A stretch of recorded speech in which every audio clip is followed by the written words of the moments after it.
Assalamualaikum warahmatullahi wabarakatuh. Alhamdulillahirrahmanirrahim. Salatu wassalamu ala asrafil anbiya'il mursalin amma ba'du. Selamat pagi anak-anakku semuanya. Perkenalkan nama saya Riki Habibullah PLP dari UN Sunan Kalijaga. Di sini saya membantu Ibu Nia Fatmawati dalam mengampung materi akidah akhlak kelas 9 di MTS Raudatul Mutakin. Oke, sebelum pembelajaran kita mulai, mari kita buka pembelajaran pagi hari ini dengan bacaan Bismillah bersama-sama. Bismillahirrahmanirrahim.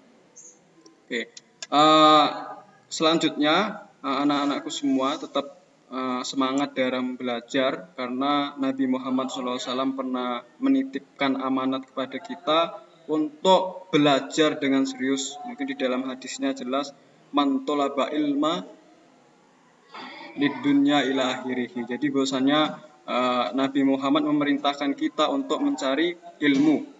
Bahkan ada sebuah hadis tolabu ilmi faridotun alal kulil muslimin.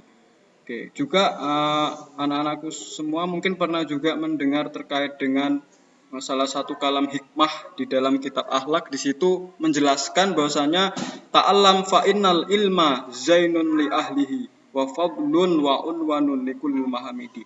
Jadi kita diperintahkan untuk selalu belajar karena sesungguhnya ilmu adalah perhiasan bagi yang memilikinya.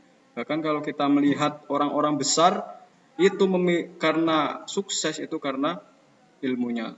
Oke, saya harap nanti adik-adik bisa mengikuti dengan serius, kemudian memperhatikan PPT yang ada di kamera, kemudian yang saya sampaikan. Oke, pada hari ini saya akan menyampaikan materi terkait dengan iman kepada hari akhir.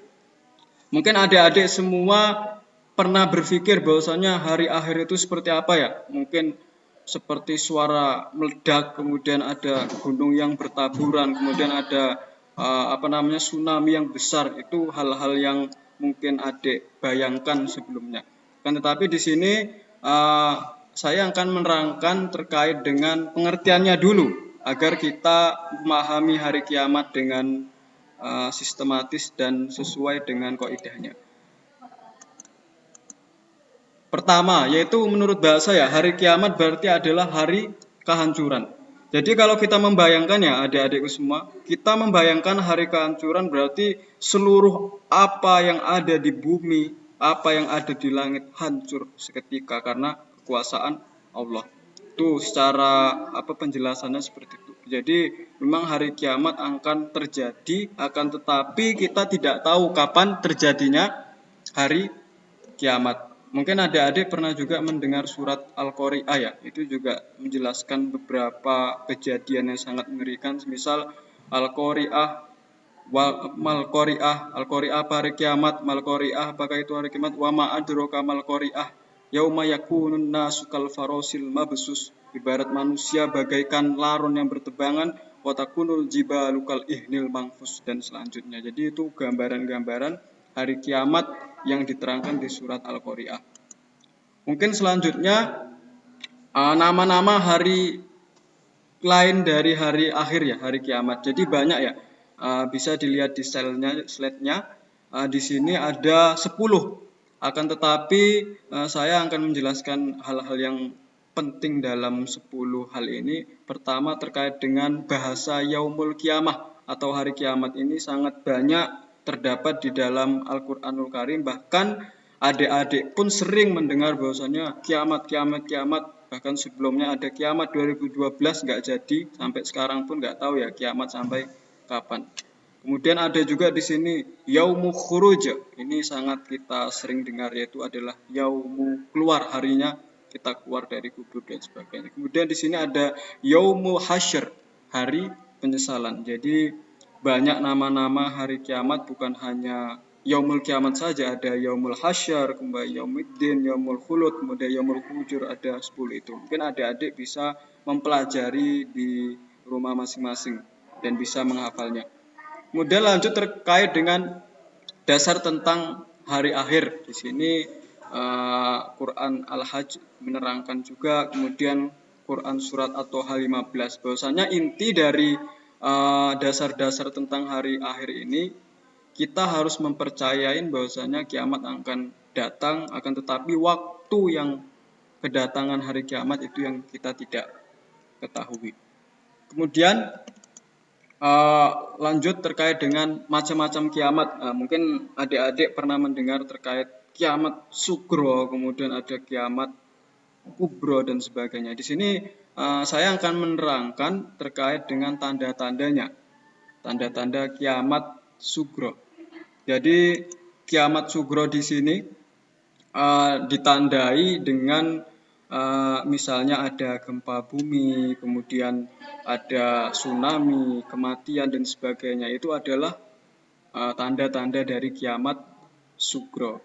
Mungkin adik-adik bisa memahami perbedaannya. Kemudian kalau peristiwa kiamat kubro, kalau kiamat kubro banyak literasi, banyak bacaan yang beda pendapat ya terkait kiamat kubro ditandai oleh matahari yang terbit dari timur dan sebagainya, kemudian datangnya Ya'juj dan Ma'juj, datangnya Dajjal, itu banyak berbeda pendapat. Akan tetapi dengan peristiwa yang kita lalui sampai sekarang belum ada tanda-tanda hari kiamat besar, dalam arti peristiwa kiamat kubro. Dan semoga kiamat kubro tidak akan terjadi sebelum kita benar-benar menjadi orang sukses. Apalagi anak-anak masih kecil semua ya, masih belum melaksanakan pembelajaran selanjutnya, masuk mau kiamat dulu kan nggak mungkin kayak gitu.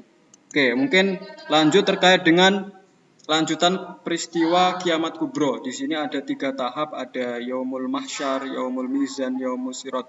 Kalau yaumul mahsyar itu lebih bagaimana kita nanti dikumpulkan seluruhnya umat manusia di padang mahsyar. Jadi kita besok kumpul dengan kaum Kristen, umat Hindu dan sebagainya tanpa memakai emas permata, tanpa memakai baju yang mewah. Kita nanti di situ akan mohon maaf dengan pakaian yang seadanya. Ada istilah yang lain, berbagai pendapat, dengan telanjang bulat kita akan dikumpulkan di padang mahsyar tanpa ada perbedaan. Kemudian proses selanjutnya adalah yaumul mizan. Yaumul mizan di mana hari kita nanti ditimbang oleh Allah Subhanahu wa taala. Makanya kita harapannya dengan mengimani hari kiamat itu kita bisa selalu mengingat bahwasanya kita tuh besok ditimbang amal kita loh. Bukan hanya menimbang kesuksesanmu, tapi seluruh amal yang kalian perbuat akan ditimbang oleh Allah Subhanahu wa taala. Kemudian proses selanjutnya adalah yaumus sirat, di mana nanti kita melewati jembatan Siratal Mustaqim. Dalam berbagai versi ulama, penjelasan kiai-kiai yang saya pernah dengar, mungkin adik-adik sering mendengar cerita bahwasanya jembatan Siratal Mustaqim itu rambut yang dibelah menjadi 7. Coba adik-adik bayangkan, kira-kira kita mampu nggak melewati itu dengan kondisi kita sekarang? Mungkin kalau saya jawab ya kita tidak akan mampu. Karena yang bisa melewati jembatan itu adalah orang yang memiliki timbangan yang baik. Maka dari itu kita jangan pernah melakukan hal-hal yang tidak baik agar kita bisa melewati Siratal Mustaqim. Mungkin lanjut kemudian ayat-ayat berkaitan dengan hari kiamat di slide juga ada ya. Di sini surat ada nufiya fis suri fasoika fis samawati fil ardi ila man sya'allah al-ayat sudaqal azim. Jadi banyak ayat-ayat yang menerangkan terkait dengan hari-hari kiamat. Mungkin adik-adik bisa membaca di Al-Quran dan di terjemahan yang lain. Kemudian ini tanda-tanda kiamat kubro. Tadi belum saya sampaikan karena tanda-tanda kiamat kubro itu biasanya diawali dengan terbitnya matahari di bagian timur.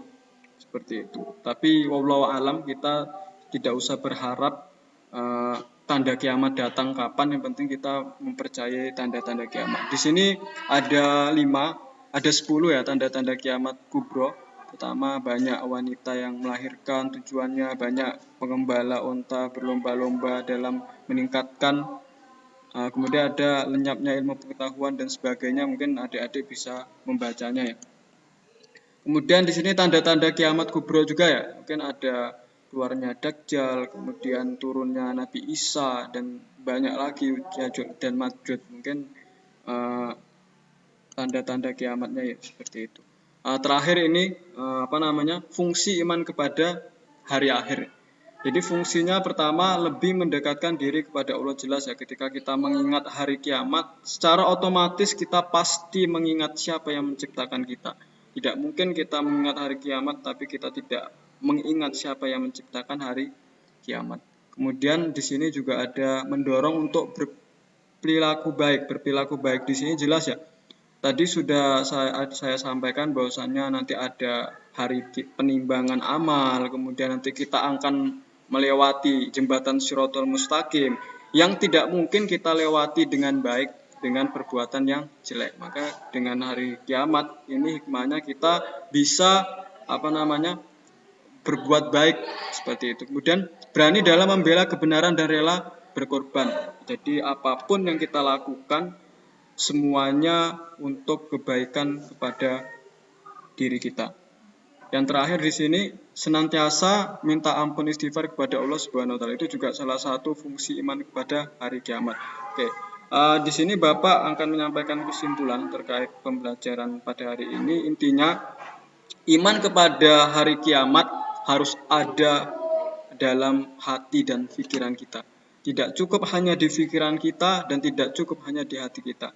Karena dengan kita tancapkan di hati dan pikiran kita, kita akan melakukan perbuatan-perbuatan yang baik ke depannya. Perbuatan-perbuatan yang diperintahkan oleh Allah dan menjauhi segala apa yang dilarang oleh Allah Subhanahu wa taala. Oke, sebelum ditutup, anak-anakku semua nanti bisa mengerjakan tugas. Nanti saya akan memberi tugas secara via online, kemudian nanti kirim lewat WA-nya Bu Nia Fatmawati. Oke, terakhir dari Bapak, idza asdoko qauli faminallah wa idza khoto'a faminni.